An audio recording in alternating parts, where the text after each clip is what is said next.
제목으로 말씀 함께 나누겠습니다. 오늘 말씀에서 사도 바울은 고린도 성도들에게 참된 그리스도인의 일꾼은 누구이며 그리스도의 일꾼이라면 어떤 마음가짐과 자세가 필요한지를 이야기하고 있습니다. 말씀을 함께 나눌 때 우리 모두가 그리스도의 일꾼임을 기억하며 그 정체성을 따라 살기를 소망하는 우리 모든 성도님들 되시길 주님의 이름으로 축복합니다. 우리 1절 말씀을 같이 한번 읽어보도록 하겠습니다. 시작. 사람이 마땅히 우리를 그리스도의 일꾼이요 하나님의 비밀을 맡은 자로 여길지어다. 아멘. 사도 바울은 고린도 성도들에게 마땅히 우리를 그리스도의 일꾼으로 하나님의 비밀을 맡은 자로 여겨야 한다라고 이야기합니다. 이 말씀은 앞장의 말씀부터 연결되어 보아야 하는데요. 1장부터 3장의 말씀을 살펴보면 이 고린도 교회는 분쟁이 많은 교회라는 것을 알 수 있습니다. 누구에게 세례를 받았는지를 중요하게 여기고 그것이 자신의 높은 스펙인 것처럼 자랑을 하였습니다. 당연히 다른 성도들을 위한 사랑과 배려가 아닌 자신들의 위신과 명예를 중요하게 생각했습니다. 그로 인해 3장에서 사도 바울은 그들에게 너희들이 육신에 속한 자처럼 말하기에 나도 어린아이에 대하듯이 이야기하겠다라고 합니다. 그리고 그들을 계속해서 꾸짖는데요. 꾸짖는 가운데 바울과 아볼로와 게바의 이름이 계속 언급됩니다. 그리고 4장 1절에 우리를이라고 이야기를 하죠. 여기서 말하는 우리는 바로 고린도 성도들이 여러 파로 나뉘어져 싸울 때 지도자로 내세웠던 바울과 아볼로, 베드로를 가리킵니다. 고린도 성도들에게 자신들을 그리스도의 일꾼으로 여기라는 것입니다. 이는 그들이 바울과 아볼로와 베드로를 그리스도의 일꾼으로 여기지 않거나 무시하기 때문에 하는 말이 아닙니다. 오히려 그들을 높이 평가하지 말라는 것입니다. 여기서 일꾼이란 헬라어 단어 휘페레테스는 뱃사공, 돕는 자라는 의미를 가지는데요. 로마 시대의 전투함들은 주로 밑에 층에 많은 노예들이 노를 저음으로써 빠르게 움직일 수 있도록 만들었습니다. 옛날에 유명한 우리 벤허 영화를 보셨나요? 그 영화에서도 이 배너가 노예들과 같이 배 밑에서 노를 젓는 장면이 나오는데요. 그 노예들이 바로 휘페레테스인 것입니다. 이처럼 그리스도의 일꾼이라는 말은 그리스도께서 배의 함장이시고 그분의 지시를 따라 노를 젓는 노예를 뜻합니다. 이 말은 그리스도 외에 다른 일꾼이 되어서는 안 된다는 것을 의미합니다. 지금 고린도 교회는 누구는 아볼로파, 누구는 게바파, 누구는 바울파라고 여기며 교회 안에 분쟁과 분열이 극심한 상태였습니다. 자신이 누구에 속해 있는지를 자랑하며 다른 이들을 무시하였죠. 그러나 바울은 이러한 고린도 성도들에게 우리는 그리스도의 종이다. 우리는 아무것도 아니다. 오직 그리스도만이 우리의 주인이시기에 다투지 말고 그리스도만을 따르고 그리스도만이 지시한 것을 순종해야 한다라고 이야기하고 있는 것입니다. 교회의 머리, 교회의 주인은 오직 예수 그리스도 한 분뿐인 줄 믿습니다. 그분의 뜻이 교회에 드러나고 세워질 수 있도록 성도는 교회의 지체임을 기억해야 합니다. 그리고 사람을 따르는 것이 아닌 하나님을 따르고 말씀을 따라야 합니다. 때로 우리는 하나님보다 눈에 보이는 사람을 더 신뢰하고 더 의지하게 될 때가 있습니다. 이는 신앙생활에서도 마찬가지죠. 교회의 큰 일을 맡고 계신 권사님을 더 의지하거나 맹목적으로 목회자를 따르기도 합니다. 혹은 반대로 다른 누군가가 나를 그렇게 따르기를, 나를 인정해 주기를 원하는 마음이 들 때도 있습니다. 그러나 우리는 우리 모두가 그리스도의 일꾼임을 기억하며 다른 누군가가 아닌 하나님만을 따르기를 결단해야 합니다. 더 나아가 나뿐만 아니라 옆에 있는 다른 지체들도 그리스도의 일꾼임을 기억하며 서로 존중하고 배려해야 합니다. 또 사도 바울은 그리스도의 일꾼을 다르게 표현하고 있는데요. 1절에 하나님의 비밀을 맡은 자라고 이야기합니다. 여기서 맡은 자라는 헬라어 단어는 청지기, 관리자라는 의미를 가지는데요. 청지기는 자신의 것이 아닌 주인이 맡긴 것을 주인의 뜻대로 지키고 관리하는 사람을 말합니다. 자신을 위해 살아가는 것이 아니라 주인을 위해 살아간다는 것이죠. 즉 그리스도의 일꾼은 하나님의 비밀을 맡은 청지기로서 이 땅 가운데 하나님의 뜻을 위해, 하나님을 위해 살아가야 한다는 것입니다. 그렇다면 하나님의 비밀은 무엇일까요? 하나님께서는 우리에게 세상 가운데 감춰주신 소중한 것을 맡기셨습니다. 바로 복음이죠. 이것이 감추어진 비밀이라고 이야기합니다. 구약시대를 보면 상징이라는 형태로 그리스도가 가려져 있었습니다. 예를 들면 동물 제사는 우리를 위해 피 흘려 죽으신 예수 그리스도의 구속 사건을 상징합니다. 또 구약의 성막의 핵심인 속죄소는 십자가 사건의 그림자이죠. 구약의 많은 예언들이 예수님의 사역을 상징하였습니다.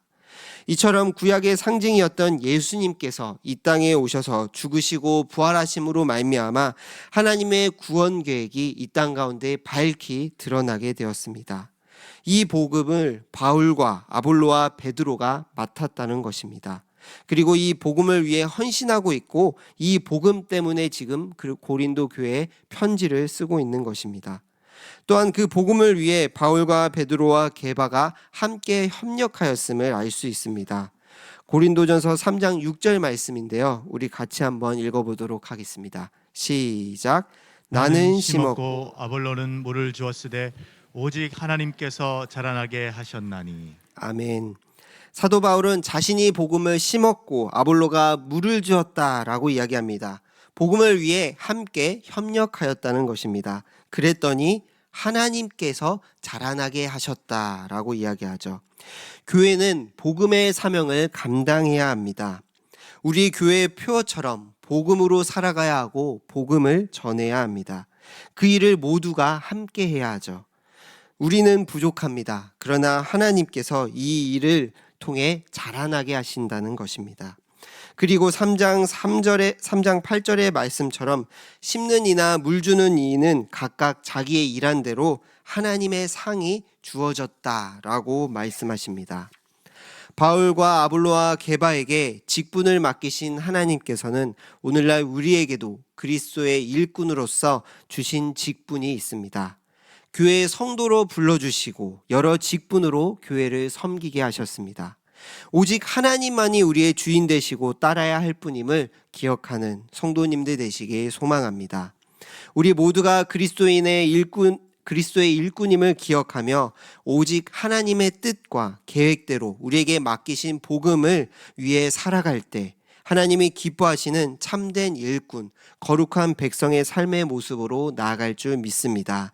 그러한 우리 모든 성도님들 되시길 주님의 이름으로 축복합니다. 2절부터는 그리스도의 일꾼에게 필요한 자세가 무엇인지를 이야기합니다. 2절 말씀인데요. 제가 읽도록 하겠습니다. 그리고 맡은 자들에게 구할 것은 충성이니라. 아멘. 먼저 그리스도의 일꾼으로서 성도가 가져야 할 자세는 바로 충성입니다. 충성은 믿을 만한, 신뢰할 만한 이란 뜻입니다. 하나님은 우리에게 일을 완벽하게 하기를, 잘하기를 원하시는 것이 아닙니다. 하나님께서 우리에게 맡겨주신 일을 순종하며 끝까지 감당하기를 원하십니다. 예수님께서도 달란트 비유를 통해 충성된 종을 말씀하셨는데요. 마태복음 25장 21절 말씀을 우리 같이 한번 읽어보도록 하겠습니다. 시작. 그 주인이 이르되 잘하였도다. 착하고 충성된 종아, 내가 적은 일에 충성하였음에 내가 많은 것을 내게 맡기리니 내 주인의 즐거움에 참여할지어다. 아멘. 이 말씀은 종이 주인에게 칭찬받는 구절입니다. 비유에서 주인이 세 사람에게 각각 다르게 달란트를 주고 떠났습니다. 그 중에 1달란트와 2달란트를 받은 종이 최선을 다해 장사를 해 원금의 2배씩을 남기자 돌아온 주인이 잘하였다, 충성된 종이라고 칭찬하십니다. 그리고 주인의 즐거움에 참여하는 자가 되었습니다. 이는 천국 잔치로의 초대, 바로 하나님 나라에 들어가는 것을 의미합니다. 이 땅 가운데 우리가 주인이신 그리스도의 뜻에 동참하며 적은 일에 힘써 충성해야 함을 보여줍니다. 계시록에서도 7교회 중 서마나 교회에게 너희가 환난과 핍박 가운데 있지만 실로 부유한 자다라고 이야기하며 하나님께서 충성에 대하여 말씀하십니다. 계시록 2장 10절 말씀인데요. 제가 읽도록 하겠습니다. 너는 장차 받을 고난을 두려워하지 말라. 볼지어다 마귀가 장차 너희 가운데 몇 사람을 옥에 던져 시험을 받게 하리니 너희가 10일 동안 환난을 받으리라. 내가 죽도록 충성하라. 그리하면 내가 생명의 관을 내게 주리라. 아멘. 하나님께서는 교회에 올 고난과 시험을 두려워하지 말라고 권면합니다. 오히려 그 속에서 끝까지 충성할 것을 요구합니다. 왜냐하면 끝까지 충성하는 자에게는 바로 생명의 관을 약속하셨기 때문입니다. 오늘날도 여전히 우리에게 많은 고난과 시련과 시험이 있습니다. 그러나 그 가운데 우리에게 필요한 것은 바로 하나님에 대한 충성인 줄 믿습니다. 우리는 다른 것에 충성하는 것이 아니라 오직 하나님께 충성해야 합니다. 나의 부유와 나의 명예와 나의 행복을 위해 살아가는 것이 아니라 이 땅 가운데 하나님의 뜻이 이루어지기를 힘쓰며 하나님의 충성된 백성으로 살아가야 하는 것입니다. 늘 우리가 하나님의 일꾼임을 기억하고 자신의 사명을 온전하게 감당하여 착하고 충성된 종이라 칭찬받는 우리 모두가 되기를 소망합니다. 우리가 죽도록 충성할 때 하나님께서는 예비하신 생명의 면류관을 또 저 하나님에 대한 소망을 우리에게 주실 것입니다. 날마다 하나님만을 위해 어떤 일이든지 끝까지 충성할 수 있는 대구동성의 모든 성도님들 되시길 주님의 이름으로 축복합니다.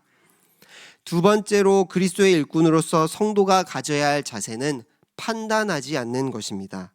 3절부터 5절까지의 말씀을 살펴보면 판단이라는 단어가 계속 반복되는데요. 3절 말씀을 우리 읽어보도록 하겠습니다. 시작. 너희에게나 다른 사람에게나 판단받는 것이 내게는 매우 작은 일이라. 나도 나를 판단하지 아니하노니. 아멘. 먼저 사도 바울은 자신이 성도들에게나 다른 사람들에게 판단받는 것이 매우 작은 일이다 라고 이야기합니다. 사도 바울은 살면서 많은 판단을 받았습니다. 그는 글솜씨는 매우 뛰어났지만 그의 언변은 그리 뛰어나지 않다라는 소리를 들었습니다. 또 다메섹 도상에서 예수님을 만났지만 사도가 아니다라는 소리를 들었습니다. 그는 율법을 무시하고 이방인들에게 잘못된 가르침을 전한다라는 소리를 들었습니다. 그의 사역을 부정당하기도 하였습니다. 그러나 그는 판단받는 것이 매우 작은 일이라고 이야기합니다. 오히려 자신을 향한 판단보다는 교회와 자신이 전하는 복음에 누가 될까봐 걱정하고 화를 내었습니다. 우리는 살면서 많은 사람들을 판단하고 또 판단받습니다. 그리고 때로는 그 판단에 상처받기도 하고 우울해하기도 하고 판단하는 사람을 미워하기도 합니다. 그러나 성도는 사람의 판단을 작은 일로 여겨야 합니다. 잘했다고 칭찬받는다고 해서 너무 으스케할 필요도 없고 잘못한다고 비난해도 너무 괴념할 필요가 없다는 것입니다. 왜냐하면 그보다 더 중요한 판단이 우리에게 있기 때문입니다. 4절에서 또 다른 판단에 대해서 이야기하는데요. 같이 4절 말씀을 읽어보도록 하겠습니다. 시작. 내가 자책할 아무것도 깨닫지 못하나 이로 말미암아 의롭다함을 얻지 못하노라. 다만 나를 심판하시리는 주시니라. 아멘. 사도 바울은 3절 하반절에 자기 자신에 대해서 스스로 판단하지 않는다라고 이야기합니다. 그리고는 4절에 자신이 자책할 만한 죄를 짓지 않았다라고 이야기하죠. 그러나 그렇다고 해서 자신이 의로운 사람은 아니라고 이야기합니다. 우리는 남을 평가할 뿐만 아니라 스스로를 평가하고 판단합니다. 이 정도면 괜찮은 사람이지, 이 정도면 교회 잘 다니고 있는 것이지 라고 여기며 교만할 수 있습니다. 혹은 내가 이래가지고는 되겠나, 참 부족하고 못났다 라고 여기며 의기소침할 수도 있죠. 그런데 중요한 것은 남이 나에 대한 판단도 내가 나에 대한 판단도 중요하지 않습니다. 우리가 아무리 스스로 깨끗하다고 해서 깨끗한 사람이 된 것은 아닙니다. 남이 좋은 사람이라고 해서 좋은 사람이 아닙니다. 4절 하반절에 누가 판단하신다고 하십니까? 맞습니다. 심판하실 이는 주님이시다라고 분명하게 말씀하죠. 우리를 가장 잘 아시고 가장 정확한 판단을 내리실 수 있는 분은 주님이십니다. 우리 5절 말씀을 읽어보도록 하겠습니다. 시작.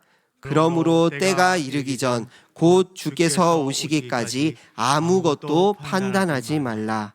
그가 어둠에 감추인 것들을 드러내고 마음의 뜻을 나타내시리니 그때 각 사람에게 하나님으로부터 칭찬이 있으리라. 아멘. 사도 바울은 고린도 성도들에게 아무것도 어느 누구도 판단하지 말라고 이야기합니다. 서로 다투고 분쟁하며 저 사람은 성도가 아니야, 저 사람은 진정으로 세례 받은 사람이 아니야 라고 판단할 때 온전한 판단을 내리시는 주님이 올 때까지 판단하지 말라는 것입니다. 그분이 오시면 어둠에 감추인 것들을 드러내고 마음의 뜻을 나타내실 것이라고 이야기합니다. 저마다 다른 사람들이 다 보지 못하는 어둠에 감추인 부분들이 있습니다. 그러나 주님께서는 그 마음의 뜻까지 나타내시는 분이십니다. 이 마음의 뜻이란 동기를 의미합니다. 무슨 동기로 행하느냐라는 것입니다. 사람은 행동과 동기를 보지만 하나님은 마음의 동기를 보십니다. 교회에 헌신 봉사하지만 그것이 자신의 자랑이 되고 인정받기 위해 행하느냐, 아니면 작고 사소한 일에도 주님을 위해 하는가, 모든 마음의 뜻까지 보시고 판단하신다는 것입니다. 무엇보다 무서운 것은 주님을 심판하실 주님이라고 말씀하고 있습니다. 우리를 판단하시는 주님이 심판주이십니다. 사실 6절부터 21절까지의 말씀을 살펴보면 사도 바울이 판단에 대해 말하는 이유는 고린도 성도들이 교만한 마음을 가지지 않도록 하기 위함임을 알 수 있습니다.